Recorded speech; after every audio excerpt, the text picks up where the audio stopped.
Iran மீது அழுத்தம் அதிகரிப்பு, உலக பங்குச்சந்தைகளில் சரிவு, எண்ணெய் விலை உயர்வு. உலக பங்குச்சந்தைகள் இன்று சரிவை சந்தித்துள்ளன. அமெரிக்க அதிபர் டொனால்டு டிரம்ப் ஈரானுக்கு எதிராக கடுமையான எச்சரிக்கை விடுத்ததை தொடர்ந்து முதலீட்டாளர்களிடையே பதற்றம் அதிகரித்துள்ளது. ஈரானுடன் ஒப்பந்தம் செய்ய 10 முதல் 15 நாட்கள் மட்டுமே அவகாசம் என டிரம்ப் அறிவித்துள்ளார். ஒப்பந்தம் ஏற்படாவிட்டால் கடுமையான விளைவுகள் ஏற்படும் என அவர் எச்சரித்துள்ளார். இந்த அரசியல் பதற்றத்தின் பின்னணியில் உலக பங்குச்சந்தைகள் பெரும்பாலும் சரிவை பதிவு செய்தன. ஆசிய மற்றும் ஐரோப்பிய சந்தைகளில் முதலீட்டாளர்கள் எச்சரிக்கை மனநிலையில் இருந்தனர். மறுபுறம் கச்சா எண்ணெய் விலை உயர்ந்துள்ளது. அமெரிக்கா ஈரான் இடையிலான பதற்றம் அதிகரித்தால் மத்திய கிழக்கு பிராந்தியத்தில் எண்ணெய் வழங்கலில் தடங்கள் ஏற்படலாம் என்ற அச்சம் சந்தையில் நிலவுகிறது. இதனால் பிரெண்ட் மற்றும் WTI கச்சா எண்ணெய் விலைகள் உயர்வை பதிவு செய்தன.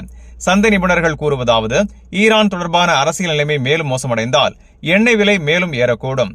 அதே நேரத்தில் பங்குச் சந்தைகளில் அதிர்வு தொடர வாய்ப்புள்ளது. மொத்தத்தில் அமெரிக்கா ஈரான் இடையிலான புதிய பதற்றம் உலக பொருளாதாரத்திற்கும் நிதி சந்தைகளுக்கும் நேரடி தாக்கத்தை ஏற்படுத்த தொடங்கியுள்ளது. அடுத்த சில நாட்களில் நடக்கும் பேச்சுவார்த்தைகள் சந்தையின் திசையை தீர்மானிக்கக்கூடும். இந்த செய்தி உங்களுக்கு பயனுள்ளதா இருந்தா வீடியோவை லைக் பண்ணுங்க, உங்க கருத்தை கமெண்ட்ல பதிவு பண்ணுங்க. மேலும் வளைகுடா மற்றும் உலக செய்திகளை உடனுக்குடன் பெற Gulf 360 நியூஸின் தமிழ் சேனலை சப்ஸ்கிரைப் பண்ண மறந்துடாதீங்க.